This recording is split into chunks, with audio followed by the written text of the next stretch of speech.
बिहार किसका?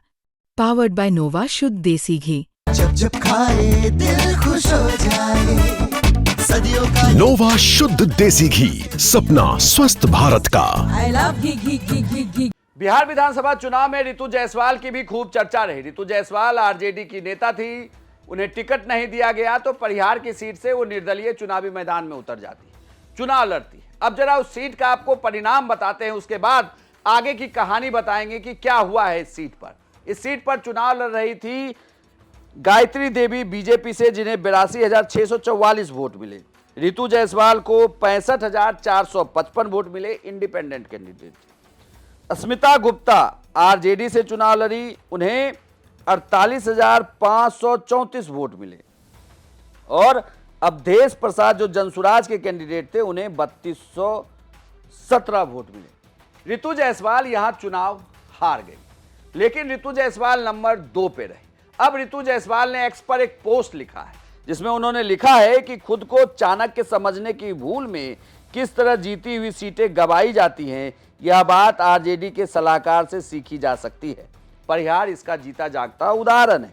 कार्यकर्ताओं की भावनाओं और जमीनी वास्तविकता की अनदेखी करके जब परिहार का सिंबल वितरण किया गया था, मैंने तभी कह दिया था कि आरजेडी यहां तीसरे नंबर पर रहेगी।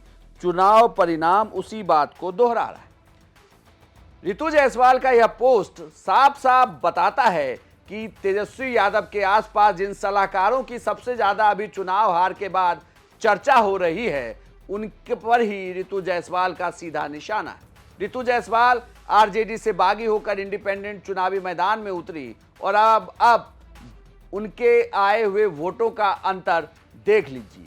वहां आरजेडी तीसरे नंबर की पार्टी हो गई। यानी अगर आरजेडी की उम्मीदवार ऋतु जायसवाल होती तो सीधी लड़ाई में आरजेडी उस सीट को जीत रही होती। अगर दोनों के वोट को आप जोड़ दें, यानी कि आरजेडी के कैंडिडेट और इंडिपेंडेंट ऋतु जायसवाल के कैंडिडेट, दोनों को अगर आप वोट को जोड़ेंगे तो वो वहां चुनाव जीतती हुई नजर आ रही है। यानी कि कहीं ना कहीं रणनीतिक तौर पर एक बड़ी गलती आरजेडी से हुई, जिस और इशारा ऋतु जायसवाल भी कर रही है। आपको बता दें कि ऋतु जायसवाल 2024 में लोकसभा का चुनाव भी आरजेडी के टिकट पर लड़ चुकी है। बड़ी फेमस मुखिया हुई थी, जिसकी पूरे देश में चर्चा हुई। उसके बाद आरजेडी से जुड़ी प्रखर वक्ता है, शानदार बातें करती है, लेकिन इस बार जब आरजेडी ने टिकट काटा तो वो फिर निर्दलीय चुनाव लड़ गई हैं। और जिस तरीके से वहां का परिणाम आया है, वो साफ साफ इशारा कर रहा है कि आरजेडी से इस सीट पर चूक तो हो गई, लेकिन अब फिर इस चूक पर कहें तो वापसी तो 5 साल के बाद हो पाएगा,